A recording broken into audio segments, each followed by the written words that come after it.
who you are. You are Johanna, who you are, and tell us something educative. What would you like to tell people, advise them as a young professional building a career? So kindly introduce yourself and tell our listeners what is it that one requires to do as a young person to pursue a professional career. Greetings all, thank you very much for inviting me to this platform to share my experience as a young professional. My name is Johanna Kago Umenya. I am a medical doctor by profession. I'm currently finishing my master's in surgery in one of the tertiary educational institutes in this country. The question at hand on how one builds a career. I am talking here particularly not as a doctor, but as a professional. So my advice can be applicable to all people in every sector in society. The first things first is, first of all, to have proper values and virtues that allow a career to work forward. The first most important value is what we call wisdom, or what is called prudence. It is doing the right action at the right time. Having prudence does not mean that somebody is a genius or is able to predict the weather. It simply means to do the right action at the right time.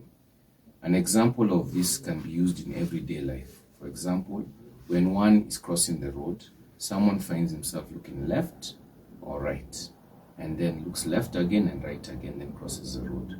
A prudent person will use his memory, his experience, and even will have an anticipation to see a foreseeable problem. Once you apply that in a normal situation, you can apply that even as a young professional.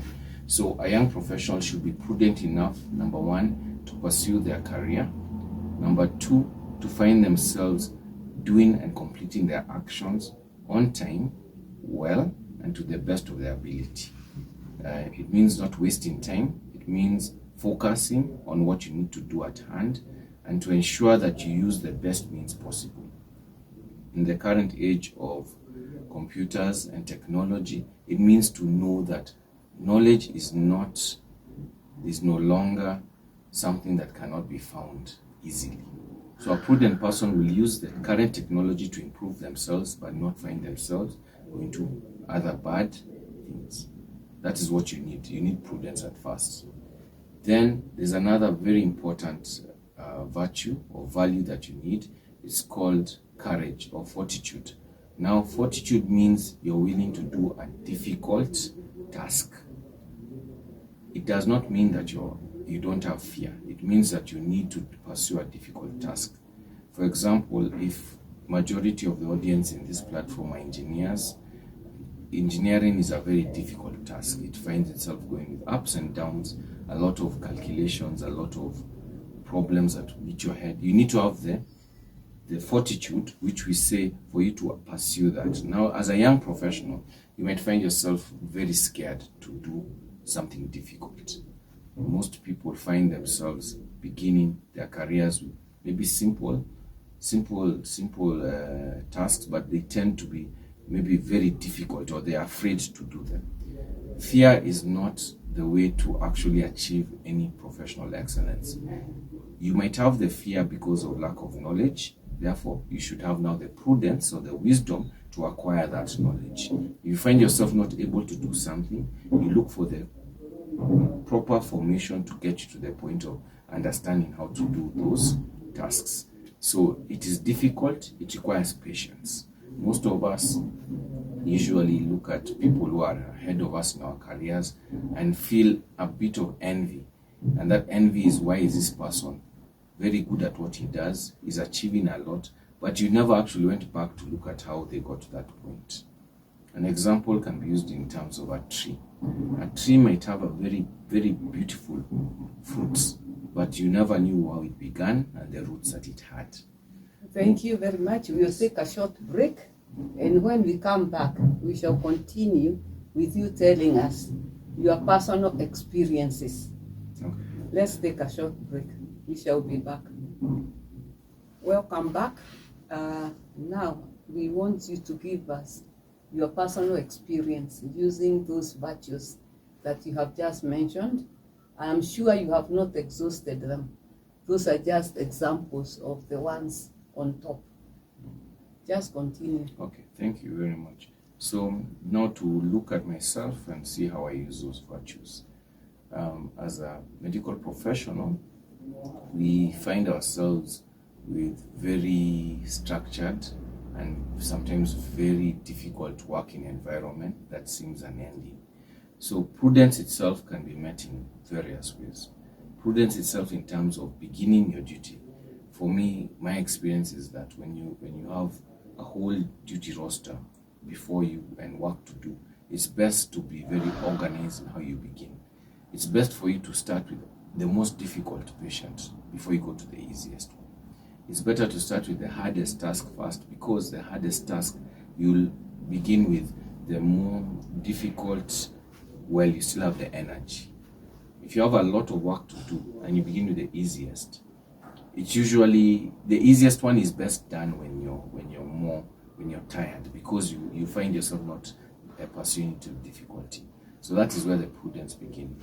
Prudence and all these other virtues actually intermarried. They are not separate from each other. When you're prudent, you're also using courage. You're also following up what you're trying to do in between.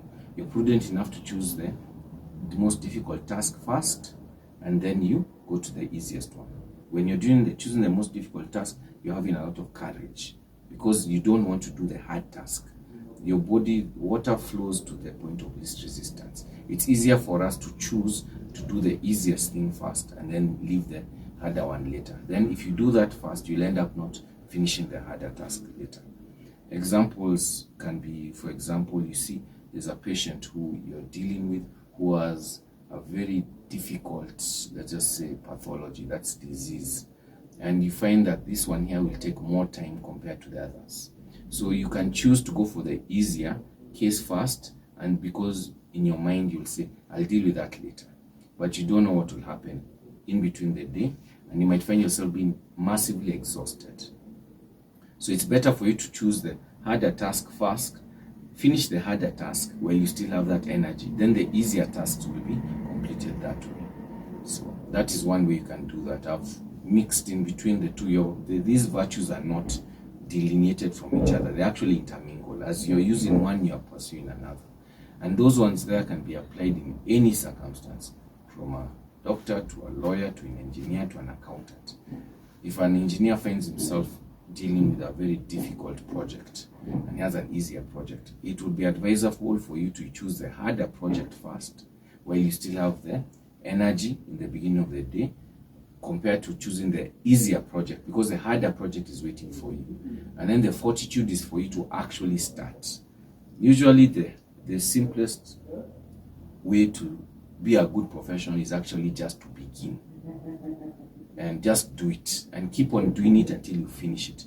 Begin it and finish it. That is, I can summarize the whole path of professional excellence as begin something and finish it well. Wow. That's it. I think that is very good. We have learned a lot from a young upcoming professional, and this is Education Without Borders. We want to mentor young people. We want to encourage young people to pursue their careers and not to fear. We have been just told not to fear, to have prudence, to have fortitude, and to not to make fear part of you. I think that is the take home. We say thank you very much, and we shall be holding more and more of these bits as we mentor and encourage young people to pursue their careers.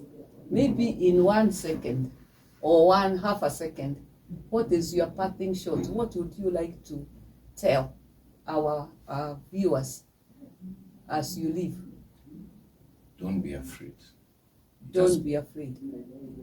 Fear thee not.